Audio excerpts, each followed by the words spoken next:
Hello, welcome to my YouTube channel Sunshine. ഇന്ന് എന്താണെന്നല്ലേ, ഒരു ഓറഞ്ച് ഷിഫോൺ കേക്ക് ആയാലോ? അപ്പോൾ നേരെ ഇൻഗ്രീഡിയൻസിലേക്ക് പോകാം. മൈദ 2.25 കപ്പും ബേക്കിംഗ് പൗഡർ 2 ടീസ്പൂണും, പഞ്ചസാര 2 കപ്പും മതി കേട്ടോ. മുട്ട 4 എണ്ണം വേണം.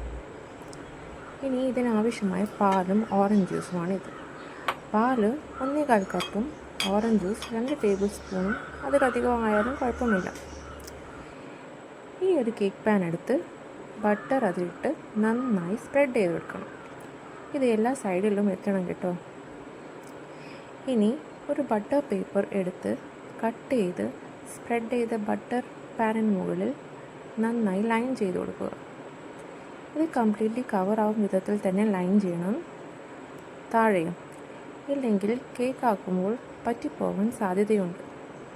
അപ്പോൾ ഞാൻ എന്നെക്കൊണ്ടാവുന്ന വിധം ലൈൻ ചെയ്തിട്ടുണ്ട്. ഇനി ഡ്രൈ ഇൻഗ്രീഡിയൻസ് ഒരു സ്ട്രെയിനർ ഉപയോഗിച്ച് വേറൊരു ബൗളിലേക്ക് നന്നായി അരിച്ചെടുക്കണം.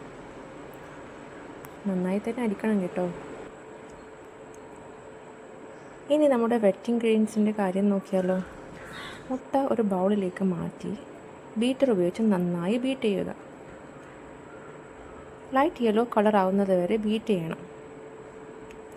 അറ്റ് ലാസ്റ്റ് എൻ്റെ മുട്ടയുടെ കോലം കണ്ടില്ലേ, ഇതുപോലെ ഉണ്ടാവും. അതിനുശേഷം ഒരു പാനിൽ പാലും ബട്ടറും ചേർത്ത് നന്നായി ചൂടാക്കി എടുക്കുക. ഇത് മാറ്റി വെക്കണം. പിന്നെ പഞ്ചസാര ബീറ്റ് ചെയ്ത് വെച്ച എഗ്ഗിൽ ആഡ് ചെയ്യാം. ഞാൻ 3 പോർഷനായിട്ടാണ് ആഡ് ചെയ്യുന്നത്. അങ്ങനെ ആഡ് ചെയ്യുന്നതാണ് നല്ലത്. എന്നിട്ട് നന്നായി ബീറ്റ് ചെയ്യണം. ലാസ്റ്റ് ഇതുപോലെ ഉണ്ടാവണം. ഇനി ഇതിലേക്ക് വാനില എസൻസ് അതൊരു ടീസ്പൂൺ മതിയാവും. പിന്നെ ഓറഞ്ച് ജ്യൂസ് 2 ടേബിൾ സ്പൂണാണ് പറഞ്ഞത്, പക്ഷെ ഞാൻ കുറച്ചധികം ചേർത്തിട്ടുണ്ട്. എനിക്ക് ഓറഞ്ചിൻ്റെ ടേസ്റ്റ് ഇഷ്ടമായതുകൊണ്ട് തന്നെ നിങ്ങൾക്കും വേണമെങ്കിൽ ചേർക്കാം കേട്ടോ.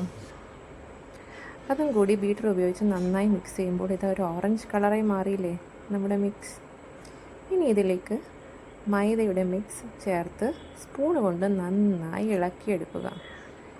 ഇനി നമുക്ക് ബീറ്ററിൻ്റെ ആവശ്യമില്ല, സ്പൂൺ കൊണ്ട് ഇളക്കിയാൽ മതിയാവും. എന്നാലേ നല്ല സൂപ്പർ മോയ്സ്റ്റ് സോഫ്റ്റ് കേക്ക് കിട്ടുള്ളൂ. നന്നായി ഇളക്കി ലാസ്റ്റ് നമ്മുടെ പാലിൻ്റെ മിക്സ് എടുത്ത് ചൂടോടെ തന്നെ ഇതിൽ ചേർക്കാം. അതും 3 തവണയായിട്ടാണ് ഞാൻ ആഡ് ചെയ്യുന്നത്. ആഡ് ചെയ്ത് സ്പൂൺ കൊണ്ട് തന്നെ നന്നായി ഇളക്കി കൊടുക്കാം. ഇനി ഇത് കേക്ക് പാനിലേക്ക് നമുക്ക് ഒഴിച്ചു കൊടുക്കാം. ഹാഫ് പോർഷൻ വരെ ഒഴിച്ചു കൊടുത്താൽ മതി കേട്ടോ. ബാക്കി ഞാൻ വേറെ കേക്ക് പാൻ പ്രിപ്പയർ ചെയ്ത് വെച്ചതിൽ ഒഴിച്ചു കൊടുക്കാൻ മാറ്റി വെച്ചതാണ്. ഒരടി കട്ടിയുള്ള പാത്രമെടുത്ത് ഇതുപോലെ സ്റ്റാൻഡ് വെച്ചിട്ടാണ് ഞാൻ കേക്ക് പ്രിപ്പയർ ചെയ്യാറ്. അപ്പോൾ എൻ്റെ ഓറഞ്ച് ഷിഫോൺ കേക്ക് റെഡി.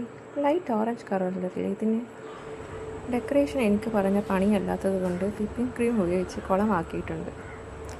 അപ്പോൾ ഓറഞ്ചിൻ്റെ സീസൺ ആയതുകൊണ്ട് തന്നെ എല്ലാവർക്കും ഒന്ന് ട്രൈ ചെയ്ത് നോക്കാൻ പറ്റിയ ഈസി റെസിപ്പിയാണിത്. ഇതുപോലത്തെ വീഡിയോസിനായി സബ്സ്ക്രൈബ് ചെയ്യാൻ മറക്കല്ലേ. ബൈ.